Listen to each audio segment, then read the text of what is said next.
And now, aviation weather around Alaska. Tuesday morning, it's flying weather. The storm out here in the Bering Sea has quite an area of IFR with it, extending from Amchitka Island and spreading in across Unamak Island, marginal VFR there, right into the Alaska Peninsula, northward to Nunivak and St. Lawrence Islands. To the east, though, a lot of VFR from the west coast and south of the Brooks Range here into the central interior. Marginal VFR on the east side with IFR over the Copper River Basin. Bigger area of IFR up there for the central western North Slope and Arctic coast, right on down to the Brooks Range.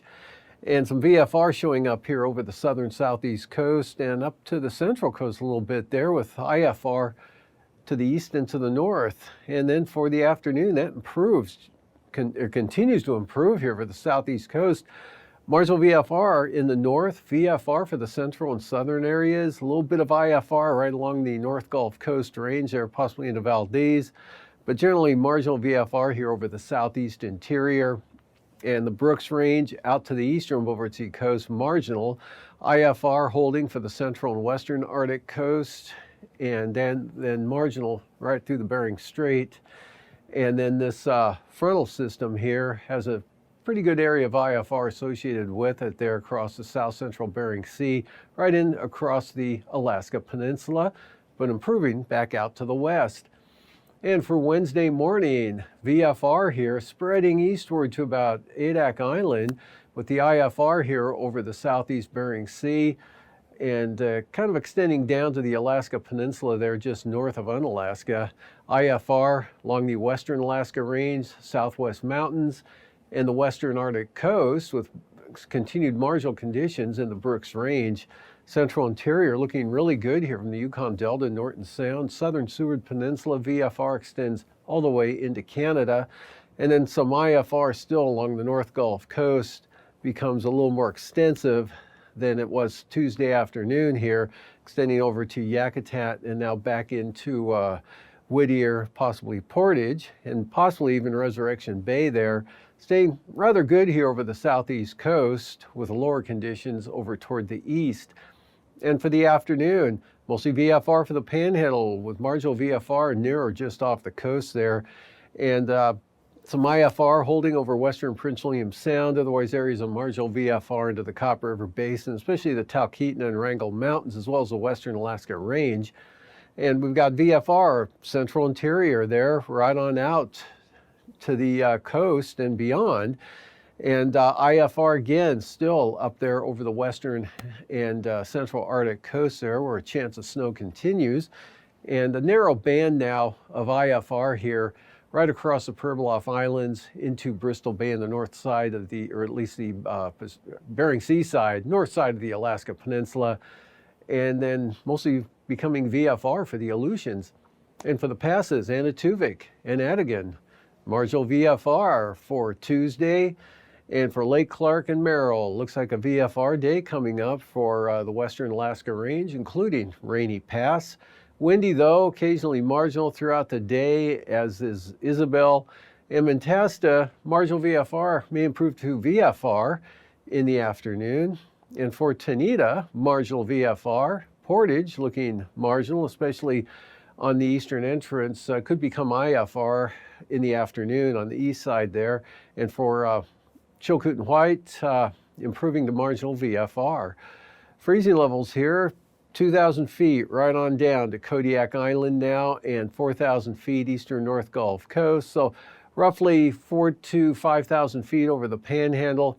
Now over the Bering Sea, we've got warmer air here over the southern Bering. Freezing levels up to 8,000 feet there around Adak and Atka. And taking a look at the icing graphic here, with that system coming eastward, spreading a lot of moisture and long and ahead of the front there with considerable moderate rime icing, a possibility here across the central Bering Sea, right into Bristol Bay and across Kodiak Island there, lifting northward into the southern Kuskokwim Delta and most of Bristol Bay, and then actually lighter amounts of icing, just some isolated moderate rime or mixed icing here from the eastern North Slope, right on down the eastern interior into the North Gulf Coast, and then down across the southeast coast. And the jet stream here has a upper trough swinging across the panhandle there, so that pushes the main jet off to the east and southeast there. So we're going to be on the cool side of the jet, so it'll still be showery and unsettled, but the rainfall won't be as heavy as it has been, along with the winds. Westerly or northwest flow at about 50 to 70 knots right through the interior here. Then the stronger jet at 33,000 feet here south, just south of the Aleutians. See pretty good westerlies, again blowing that front and system eastward here quite rapidly, up to 170 knots there south of Adak and Atka. 9,000 feet showing strong wind flow at this elevation as well, but not as strong as higher up to 75 knots though coming across the Aleutians, with a low center right in this area. South winds 35, turn east at 40 knots there south of, right across St. Matthew Island, and then south-southwest 50 knots here across the southeast interior. And for the Panhandle, continued southwest winds, head of a trough axis again moving through at about 40 knots. And for 3,000 feet here, low pressure right off Yakutat, keeps that southwest breeze going at about 40 knots at 3,000 feet, but a little more than a breeze.